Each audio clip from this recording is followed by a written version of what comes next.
Hello students, please subscribe the channel, drop a like, share and comment. This is exercise number 11 and 12 of the Progressive Monthly Magazine, February 2023 on the speed of 100 words per minute. Start.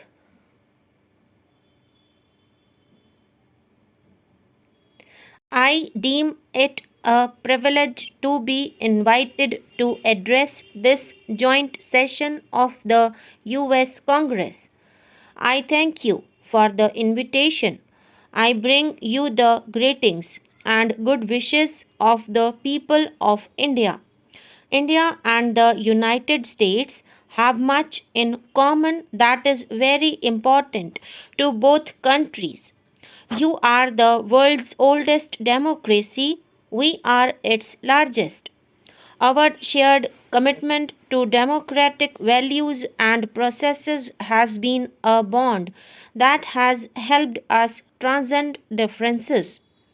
We admire the creativity and enterprise of the American people, the excellence of your institutions of learning, the openness of the economy, and your ready embrace of diversity. These have attracted the brightest young minds from India, creating a bridge of understanding that transcends both distance and difference between us. In addition to the values we share as democracies, there is also a convergence in our perceptions of a rapidly transforming global environment, bringing us much closer together than at any time in the past. Globalization has made the world so interdependent that none of us can ignore what happens elsewhere. Peace and prosperity are more indivisible than ever before in human history. As democracies, we must work together to create a world in which democracies can flourish. This is particularly important because we are today faced with new threats such as terrorism, to which democracies are particularly vulnerable.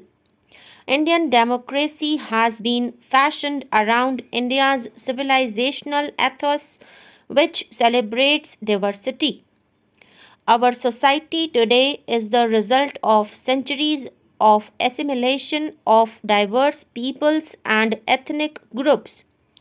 All the major religions of the world are represented in India. We have a tremendous diversity of languages, customs, and traditions. The father of our nation, Mahatma Gandhi, called for universal adult franchise as early as 1931, long before India became independent.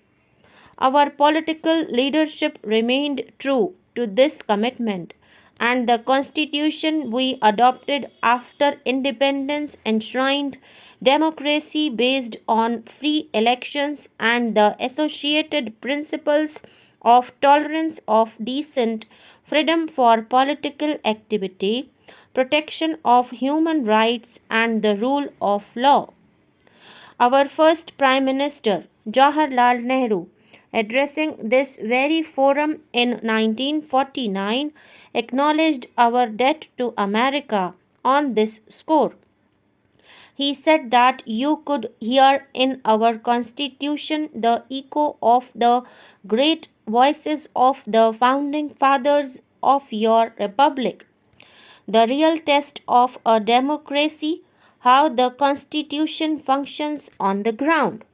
All Indians can be proud of what we have achieved in this area, and our experience is also relevant beyond our boundaries. Free and fair elections are the foundation of a democracy. Over the past 6 decades, governments in India at both the national and state level have regularly sought the mandate of the people through elections. Our elections are conducted under the supervision of a statutory independent election commission which has earned respect for its fairness and transparency both at home and abroad. The independent judiciary has been a zealous defender of our constitution and a credible guarantor of the rule of law. The press is a key institution in any democracy, and our media has a well earned reputation for being free and fearless. Our minorities, and we have many, participate actively in all walks of national life, political, commercial, and cultural. Civil society organizations are thriving and are vigilant in protecting human rights. They are also watchful of threats to the environment. Our army has remained a professional force subject throughout to civilian control. Recently, the Constitution was amended to ensure constitutionally mandated elections to village and municipal councils. This process has produced no less than 3 million elected representatives in the country, with 1 million positions reserved for women. This has brought democracy closer to the people and also empowered women and promoted gender balance. Our commitment to democratic values and practices means there are many concerns and perceptions that we share with the United States.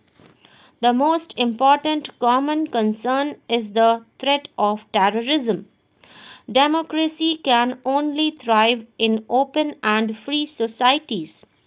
But open societies like ours are today threatened more than ever before by the rise of terrorism. The very openness of our societies makes us more vulnerable, and yet we must deal effectively with the threat without losing the openness we so value and cherish. India and the United States have both suffered grievously from terrorism, and we must make common cause against it. We know that those who resort to terror often clothe it in the garb of real or imaginary grievances. We must categorically affirm that no grievance can justify resort to terror. Democracies provide legitimate means for expressing dissent. They provide the right to engage in political activity and must continue to do so. However, for this very reason, they cannot afford to be soft on terror. Terrorism exploits the freedom our open societies provide to destroy our freedoms. The United States and India must work together in all possible forums to counter all forms of terrorism. We cannot be selective in this area. We must fight terrorism wherever it exists in the world.